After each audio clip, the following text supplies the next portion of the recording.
Ne kuptova. Tani ta ndajmë këtë.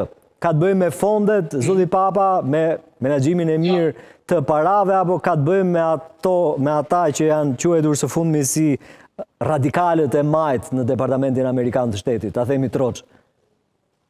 Për këta të fundit, sepse fondet e thash, buxheti i Departamentit të Shtetit është vetëm 6% e buxhetit Pentagonit. Është rreth 56 miliardë diçka e tillë. Gjysma do të shkurtohet, por kjo kërkon nga Kongresi. Problemi që janë zyra që nuk ka rëndësi fare. Zyra kundër terrorizmit do të hiqet, Biroja e Drejtave të Njeriut që vazhdon me ato raportet, shabllone, copy-paste të viteve më parë që nuk kanë ndonjë efekt. Zyra e DEI, ishin shumë zyra punë paralele që e bëjnë organizma të tjera, dhe ideja është që unë kam thënë 75% e Departamentit Amerikan të Shtetit janë të regjistruar demokrat. Kultura korporative e departamentit kanë frikë se do të mbetet e majt.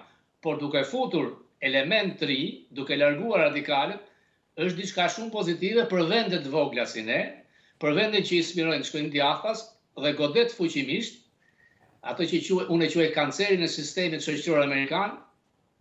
Soros, përmendet nga deklarata e Rubios, janë marrë para për shembull nga Biroja e Emigracionit, gjoja këtu, jepen para për fondacione që nxisin emigracionin e paligjshëm në Amerikë.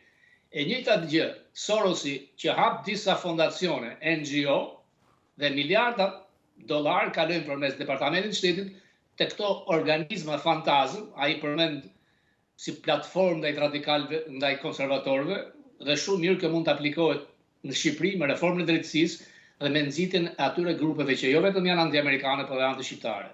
Është një lajm i mirë. Kuptova. Zoti Papa, doja të pyesja për vendimet, le të themi qëndrimet apo edhe kontributin e Shteteve të Bashkuara të Amerikës kundrejt Shqipërisë. Nuk e di se si mund ta quajmë, ndoshta mund na qartësoni edhe ju pak.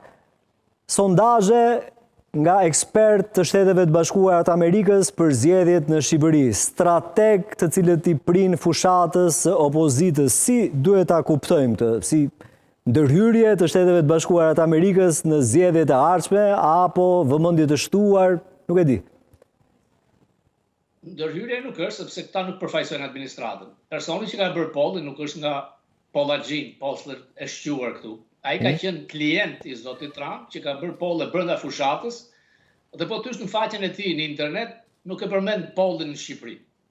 Se si mund bësh poll nga Amerika? Përse për ju? Me votues.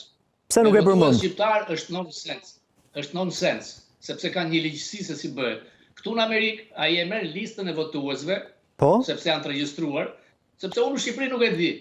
Ka marrë 80% socialist dhe 20% demokrat, do t'i deklaroj. Është shumë e vështirë.